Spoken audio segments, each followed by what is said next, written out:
Hi guys, this is our house architect. I'm Architect John Michael Miranda. And ang episode natin ngayon is Interior House Painting. So itong bahay na to, pinaganda natin in a preference dun sa client natin. So tingnan muna natin yung bahay na to before siya ni-renovate. Anywhere you go, you belong. Anywhere you say, anywhere.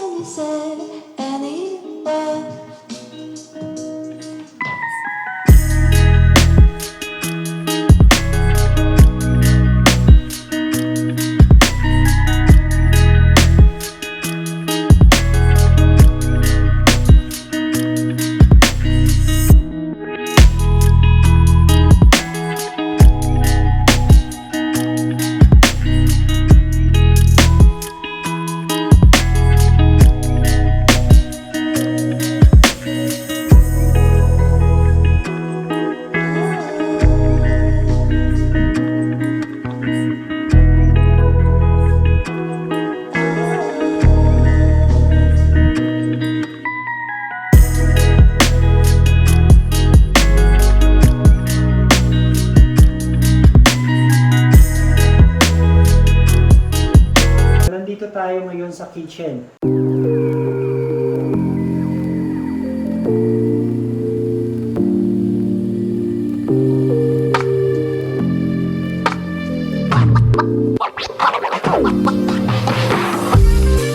Itong kitchen na to, malaki talaga yung pinagbago niya. Ginawa natin siyang all white from the dark gray dati na itsura. Lahat ng panels pinalitan natin ng white. And this bar area and slash working area na dati is black granite na galaxy black, pinalitan natin siya ng quartz countertop with good slots na accent. So most likely, yung kitchen natin, na-flip over natin siya from the dark, moody one to a bright and airy one. So lahat ng appliances dito is bagong lagay pa lang natin. For example, this range hood, ginawa natin siyang telescopic, hindi katulad dati na naka-cove na range hood para mas maging sleek pa rin yung design. Nag-add tayo ng countertop, which is para ma-accommodate yung cooktop natin. Nag-add tayo ng additional storage. All the storage are in white panels. Naglagay tayo ng mga stainless baskets for additional storage. Naglagay tayo ng garbage bins. And this cabinet assembly is bago. Dati wala to. Meron lang dito dati is some pantry cabinet na dark gray din yung finish. So nag-provide tayo ng design which is to accommodate the microwave and the oven. So ang katabi niya, bagay na bagay siya dun sa two-door ref natin, no? So most likely itong kitchen flip over na siya from the cabinets to the floor, which is dati na wood floor tile siya.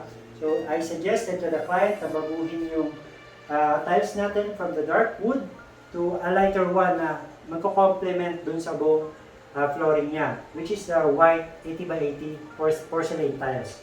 No? So ang next part is binago rin natin itong door. Itong door dati is like a panel door, pero ngayon ginawa na natin siyang solid door, on which gawa siya sa solid tangile door, and mas okay siyang gamitin kaysa sa mga panel doors na binibuild up lang. So, itong tangile door natin, meron siyang black accent with grooves, with paneling, pero solid siya, no? So, ang next part natin is yung dining area.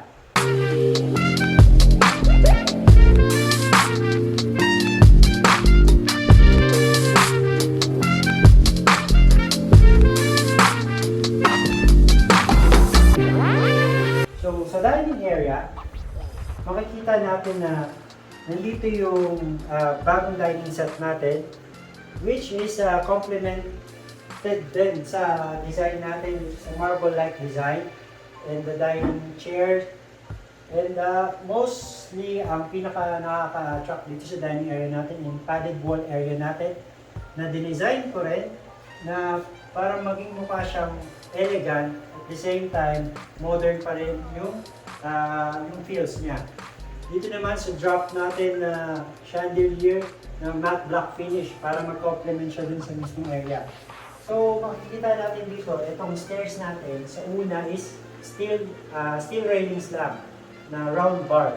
So para bumagay siya dun sa overall look ng interior natin, ginawa natin sa glass in a metal tubular railings, no?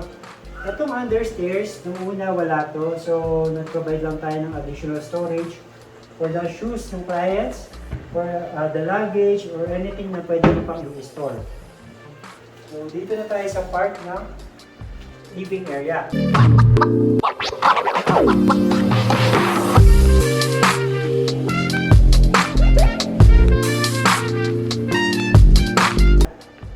So, pagpunta mo ng living area, ang makikita mo from the hallway is yung wallpaper finish niya, which is gray din. Para modern look pa rin na gray, hindi siya yung total na very accentuated, kumbaga neutral pa rin siya. And this is the main attraction in the media cabinet. The media cabinet 1 ng living area natin, no? So, ito yung TV natin na 65 inches TV. And this is the sofa. Na sectional sofa na bagay siya sa area natin, no? Which is medyo malaki, medyo huge yung area ng living area natin. Kaya maganda siyang lagyan ng sectional sofa. Ang kulang na lang dito is a center table na medyo maliit lang para medyo nakakagalaw pa rin, nakaka-circulate pa rin yung tao. So, kung makikita natin yung media cabinet, ito yung itsura niya. This is WPC wood slots. Gawa siya sa WPC. And this is the back paneling na ribbon gray na gray finish. Maganda yung pagkakagawa niya, yung workmanship, yung finish niya. Nagko-complement siya dun sa buong area natin. Kung makikita nyo, ang accent natin sa interior natin is mostly gray, wood, beige, white. Kumbaga, nandun pa rin yung harmony ng mga tones natin. So, ito yung media cabinet. So, lahat to drawers. And naka-wall mount yung TV natin. Hindi na natin siya ginawang naka-stand. Nakapatong siya dito para medyo slick pa rin yung design. Yung design natin. And provide din tayo ng curtains. So, itong curtains, ito yung blackout and sheer curtains na provide natin na yung tone pa rin is more on brownish na grayish. So, ang curtain natin, ang tone niya is a Pantone Rabbit yung tone niya. So, bago tayo pumunta sa labas, itong buong area na to is ginawa lang nating moody na, very elegant lang na modern look. So, ang renovation natin dito is yung ground floor, which is the living, dining, kitchen, and the outdoor area, which is the patio, or pwede rin natin tawagin veranda. And yung last na renovation natin sa bahay na to is yung master bedroom. Hindi kasi natin ginalaw yung ibang bedrooms and yung mga toilet and baths. So, punta tayo sa labas.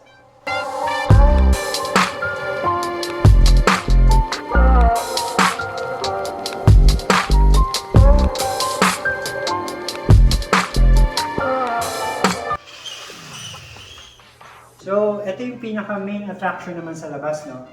Yung unang turnover to, wala siya, plain lang siya, wala siyang canopy, wala siyang wall light, wala siyang grass turf.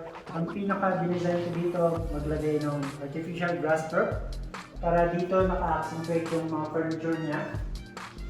Kung may dining or para may sitting area, pwede siya dito maglagay ng sofa or yung mga wooden solid chairs, pwede rin. Tapos, naglagay tayo ng pergola. Ito yung outer canopy natin na wood finish, pero gawa siya sa metal. Naglagay rin tayo ng wall lamps para ma-accentuate yung walls natin and then the post. Mag-provide din tayo ng accent wall, which is wall tiles, wall wood tiles. Kumbaga, gawa siya sa stones or porcelain wood tiles. Magawa siyang wood. So, most likely, itong labas, pwede mo na siyang tambayan nang hindi ka nababasa ng ulan at the same time, pumapasok yung natural light. So, ginawa natin yung roof natin is a solid sheet polycarbonate para kahit umulan or kahit maaraw, pumapasok pa rin yung natural light sa atin, no? So, pakita natin yung buong area ng patio. So, dito sa part na to, sa end part na to, pwede pa sila maglagay ng landscape, mga halaman, pwede pa maglagay si client, no? In-accentuate lang natin yung wood tiles na wall dito sa end niya para mas bumagay siya dun sa modern zen look na gusto natin ma-achieve. So from the outside, ang pasok natin, ang itsura ng pagpasok natin from the outside to the living, ito, yan. Very elegant, very modern, no? So, kung ayaw mo ng araw, pwede isog yung curtain, gusto mo, share lang. So, ganito yung itsura niya from the outside, punta ng living room.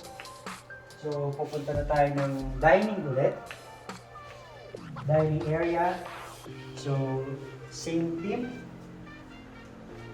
Dining, then the kitchen area. So yung another area na ginawa natin dito is yung master bedroom area. Na-renovate natin.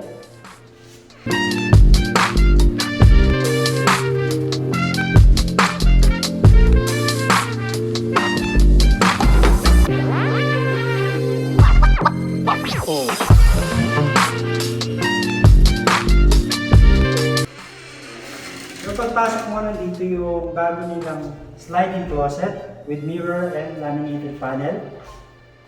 Pwede mo siyang i-sliding. Yung panel siya na sliding.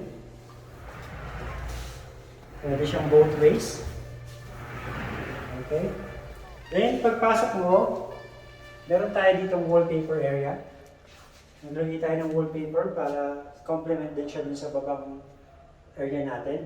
So, ang magandang part dito is yung media cabinet area natin. Dito, naglagay ako ng mga wood slots na masinsin lang yung finish niya. Tapos, ito yung media cabinet na drawer. Media cabinet slash study area, office area. So, pwede dito maglagay ng office chair or yung study chair. Dito, wala pang TV, ilalagay pa lang, no? So, sa part na to, dito yung curtain din natin na the same tone as the living room area. At dito yung blackout and sheer curtain.